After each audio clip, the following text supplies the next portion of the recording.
Say hello to baby Cleo. Her proud father is David Rothman, one of our Sunday morning producers. But if in the days after Cleo's birth you asked anyone around here where David was, the answer would have been, Daddy's home on parental leave. That's an opportunity that lots of working fathers would like, but one that for many is difficult, if not impossible, to get.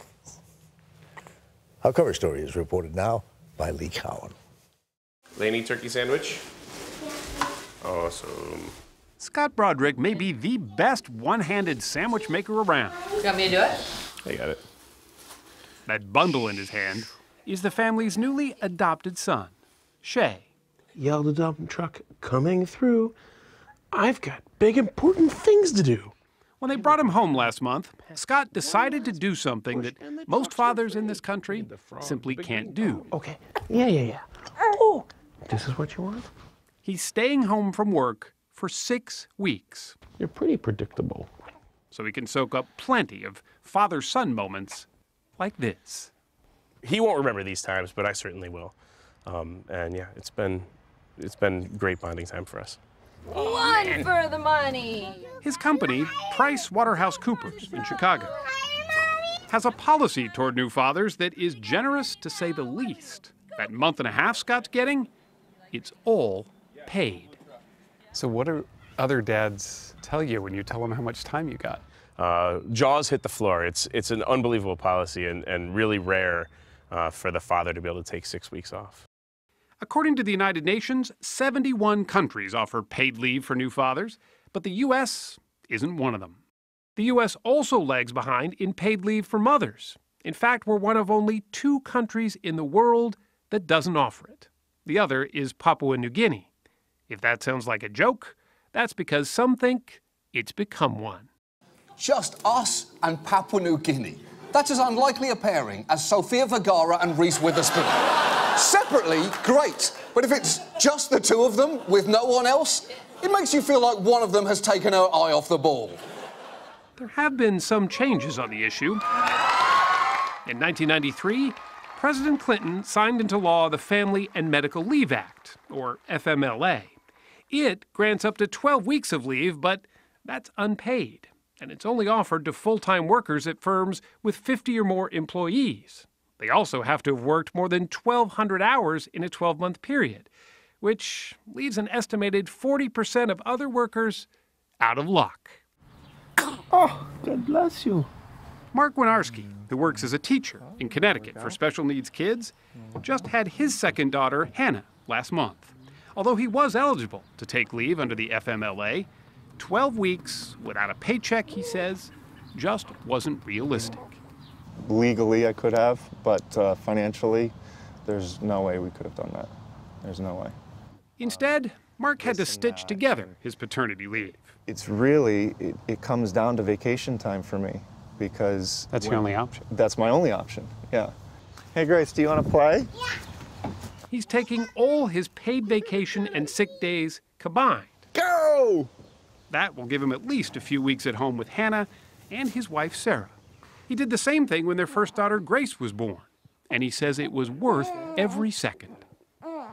She sees me and she drops what she's doing and she runs over and says, Daddy, and gives me a huge hug. And there's absolutely nothing that can take away that feeling, and it's just really special.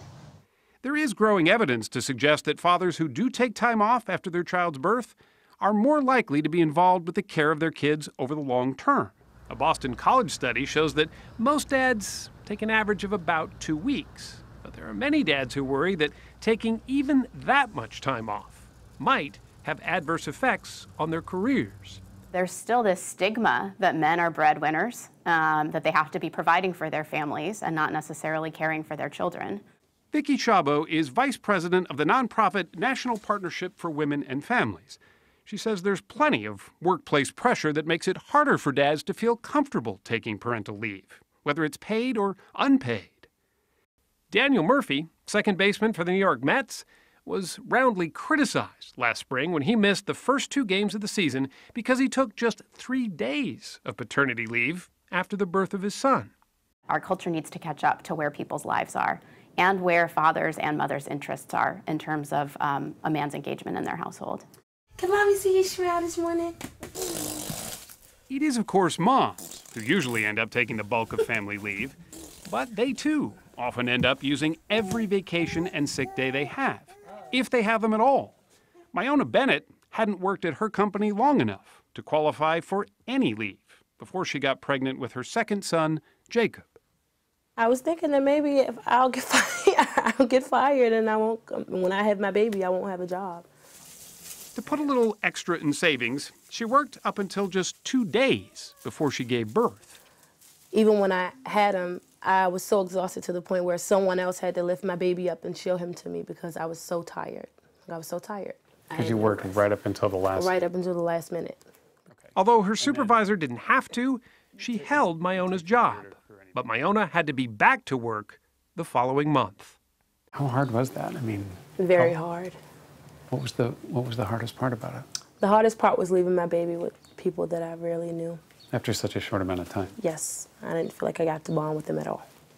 Whether it's moms or dads, last month, a CBS News New York Times poll showed that 80% of those surveyed are in favor of requiring employers to offer some kind of paid leave for new parents. In his State of the Union speech this year, President Obama, who grew up largely without his father, pushed for paid leave. So it's time we stop treating childcare as a side issue or as a women's issue and treat it like the national economic priority that it is for all of us. In response, Democrats reintroduced a bill called the Family Act that would offer 3 months of paid leave at 66% of a worker's salary, up to a certain amount.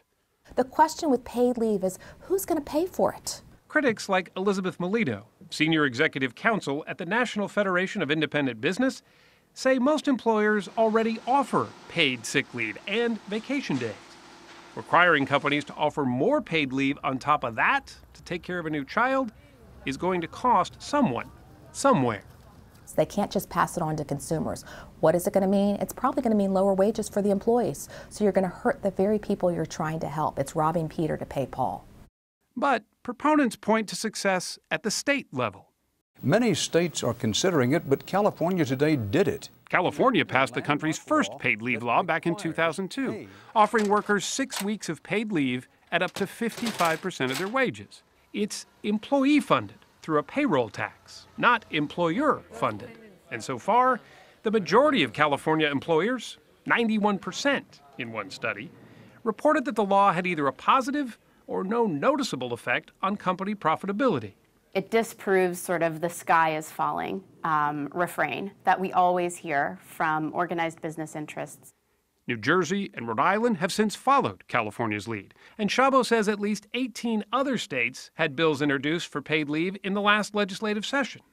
Can I get a high five? Awesome. No law is going to make a person a better parent, but most agree there are ways to make being one a little easier. He sounded scared, but nobody heard or nobody cared. And for dads, on this day in particular, that can go a long way.